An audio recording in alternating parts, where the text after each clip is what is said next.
overwhelming majority of people listening to me here are not spending enough on themselves to grow in terms of coaching, in terms of consulting, in terms of meetings. That's a problem, folks. So when people point a finger and complain about the profession going downhill, it ain't a whole lot of the things you're pointing fingers at. In many cases, it's looking yourself in the mirror and saying, when was the last great meeting I went to? When was the last great CE course I ever took?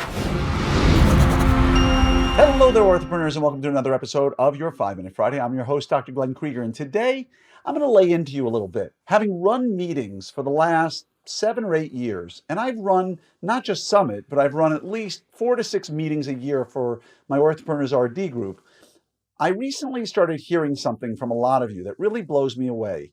You know, people say, I'm having a down year, I really can't afford to go to CE. Pisses me off to hear you say that. You have patients who rely on you. Irrespective of whether or not you have a great year or a bad year, you need to be taking CE. Irrespective of you having a good year or a bad year, your family is counting on you, the people you love are counting on you, and if you have nobody else, you should be counting on you to maximize your profits while doing great ortho and reducing your stress. Oh, I can't afford to go to meetings this year. BS.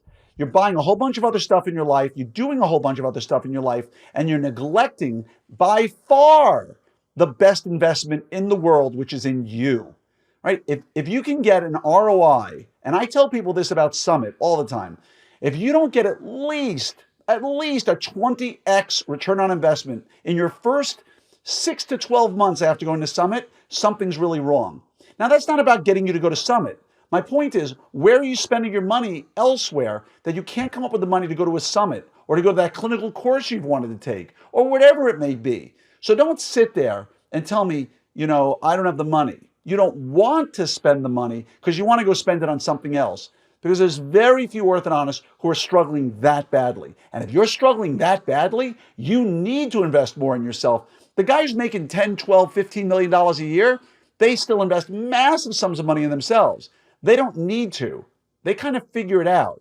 It's the ones who say, well, I'm really struggling. I've been struggling for a couple of years. It's been really tough. Really, what do you plan on doing differently? You know the old saying, if you do what you've always done, you're going to get what you've always gotten. You need to shake things up a little bit. You need to go to courses. But don't sit here and tell me, oh, I joined an OSO, I have no money to spend. Or, if they don't pay for it, I'm not going to pay for it. What kind of crap is that? So you join a group or you're a younger orthodontist. I have student loans. I need to save my money. My accountant told me I really shouldn't spend more on CE. Your accountant doesn't know diddly about investing in yourself.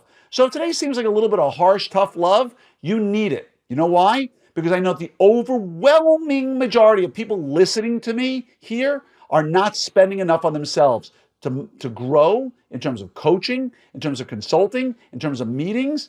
That's a problem, folks. So when people point a finger and complain about the profession going downhill, it ain't a whole lot of the things you're pointing fingers at. In many cases, it's looking yourself in the mirror and saying, when was the last great meeting I went to? When was the last great CE course I ever took? And I will tell you now, in 1997, when I had my first complete year of owning my own practice, I worked as an associate up until then. My first complete year of owning a practice, I spent more than $25,000 on CE, and I was barely making a living.